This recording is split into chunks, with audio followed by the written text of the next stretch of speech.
আদালতের বিচারকের বিরুদ্ধে এবার থ্রেড কালচারের অভিযোগ। ডায়মন্ড হারবার আদালতে লাগাতার 3 দিন পেন ডাউন আইনজীবীদের। আজ আদালতের মেন গেট আটকে অবস্থান বিক্ষোভ আইনজীবীরা। ব্যাহত আদালতের কাজ।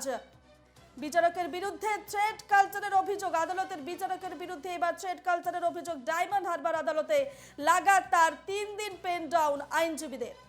এ নিয়ে বিস্তারিত জানবো, সরাসরি রয়েছেন আমাদের প্রতিনিধি অরিজিৎ মন্ডল। অরিজিৎ, এবার আদালতের বিচারকের বিরুদ্ধে থ্রেড কালচারের অভিযোগ উঠছে এবং পেন ডাউন 3 দিন পেন ডাউন আইনজীবীদের। কি ছবি, কি পরিস্থিতি সেখানে?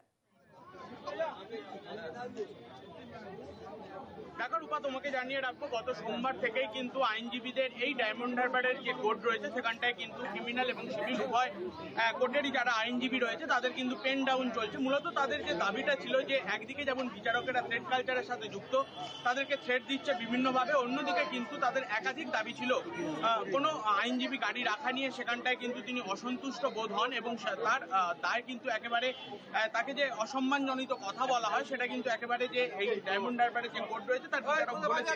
সেই দাবিকে সামনে রেখে কিন্তু সকাল থেকে এই যে ডায়মন্ড হারবারের একেবারে কোর্ট রয়েছে সেই কোর্ট চত্বরের সামনেই কিন্তু একেবারে গেটের সামনে আইনজীবীরা বসেছে। মূলত তাদের দাবি, তারা শান্তিপূর্ণভাবে আন্দোলন করছে। যদি কোনো বিচারককে যেতে হয় কিন্তু তাদের উপর দিয়েই কিন্তু যেতে হবে এবং যে দাবিকে সামনে রেখে কথা বলার চেষ্টা করবো। মূলত কি দাবি? সোমবার থেকেই তো এই পেন ডাউন বা আন্দোলন চলছে।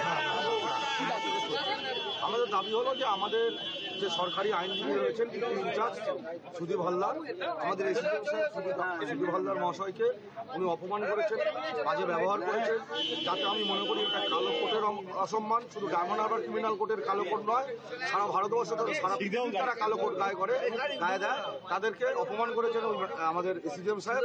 সেই সম্মান ফিরে দেওয়ার দাবিতে আমরা আন্দোলনে বসেছি। আমাদের থ্রেট দিচ্ছে, কি করা হচ্ছে? আমাদের থ্রেট দিচ্ছে, আমাদের বুলডোজার দিয়ে নাকি আমাদের বসার বার বিল্ডিং ভেঙে দেবে, এটি যে সেটা বলেছেন। দেখো, আরজি করার পরে কিন্তু আবারও থ্রেড কালচারের সেই অভিযোগ উঠেছে। এবারে ডায়মন্ড হারবার একেবারে যিনি যার বিরুদ্ধে যাকে অসম্মান করা হয়েছে পিপি ইনচার্জ তিনি রয়েছেন, তার সাথে একটু কথা বলবো। তো কি বিষয় ছটের আগের দিনকে সকাল 10:30টার সময় আমি ফাইল ধরবো, 439 ফাইল ধরবো। গাড়িটা জাস্ট রেখেছি, গাড়ি থেকে সিট থেকে নামিও নি। এসিজিএম এর গাড়ি আমার সামনে আসে, আমি গাড়ি থেকে নেমে উনি আমাকে বলেন বেরোন, এখানে কেন গাড়ি ঢুকিয়েছেন? আমি বললাম স্যার ফাঁকা ছিল। সেই উত্তরে উনি আমাকে অ্যান্সার করেন যে ফাঁকা থাকলে ঢুকিয়ে দিতে হবে। আমি একজন অ্যাডভোকেট, প্রাক্তন সেক্রেটারি ডায়মন্ড হারবার, আমাকে পিপি ইনচার্জ ডায়মন্ড হারবার, আমাকে এইভাবে অসম্মান করছেন, তাহলে লিটিগেন্ট পাবলিককে, বাকি অ্যাডভোকেটদের কি করবেন?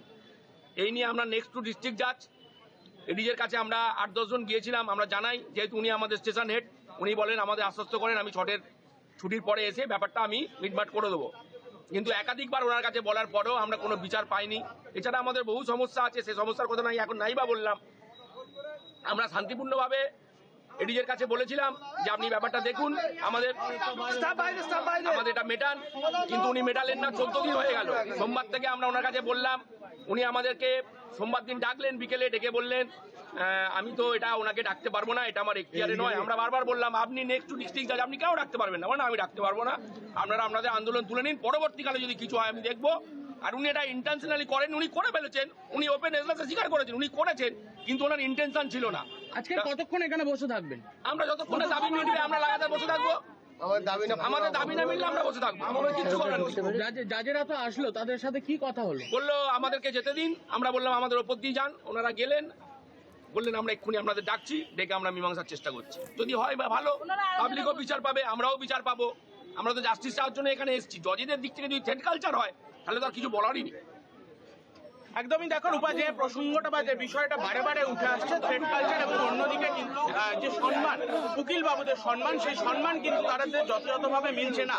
যে জায়গা থেকে দাঁড়িয়ে কিন্তু একেবারে এই যে ডায়মন্ড হারবারের এই যে কোর্ট রয়েছে এবং কোর্টের গেটের সামনেই কিন্তু সকাল থেকে তারা অবস্থান বিক্ষোভে বসেছে।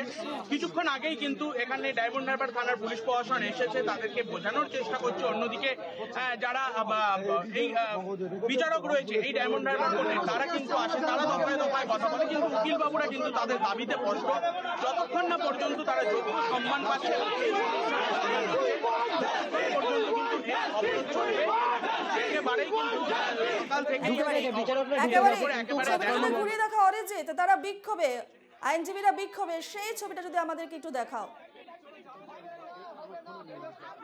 তারা বিভিন্ন স্লোগানও দিতে শোনা যাচ্ছে। বোঝানোর চেষ্টা করব উকিলবাবুরা কিন্তু একেবারে ডায়মন্ড হারবার এই যে আদালতের যে গেট রয়েছে সেই গেটের সামনে কিন্তু তারা উপস্থিত রয়েছে। থানা যারা পুলিশ আধিকারিক তারা এসছে, তারা বোঝানোর চেষ্টা করছে, কিন্তু তারা নিজেদের দাবিতে কিন্তু একেবারে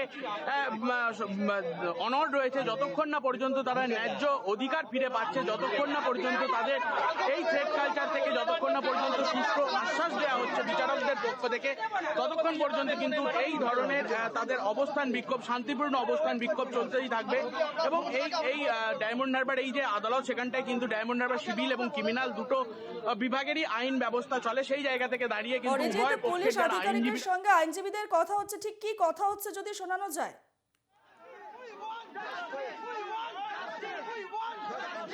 জজ সাহেবদের থ্রেড কালচার মানছি না, জজ সাহেবদের থ্রেড কালচার মানছি না। আমরা আমাদের দাবি না এটা পর্যন্ত কাউকে ঢুকতে দেবো না। দেখো রূপা, আমি তোমাকে জানিয়ে রাখবো কিছুক্ষণ আগেই কিন্তু যারা এই ডায়মন্ড হারবার কোর্টের বিচারক রয়েছেন তারা কিন্তু এসেছিলেন, তাদের সাথে দফায় দফায় উকিলবাবুদের সাথে কথা বলার চেষ্টা করেন এবং তারা ভেতরে যাওয়ার জন্য তাদের কাছে জানান। সেই জায়গা থেকে তারা জানিয়েছিল যে যদি তারা তাদের অবস্থানে অনড় রয়েছেন আইনজীবীরা, এবং তাদের দাবি না মানা পর্যন্ত তারা তাদের বিক্ষোভ চালিয়ে যাবেন, যেমনটা জানিয়েছেন আইনজীবীরা। এবং এই মুহূর্তে আমাদের সরাসরি ছবি তুলে ধরছিলেন আমাদের প্রতিনিধি অরিজিৎ মণ্ডল। অরিজিৎকে ধন্যবাদ জানাচ্ছি।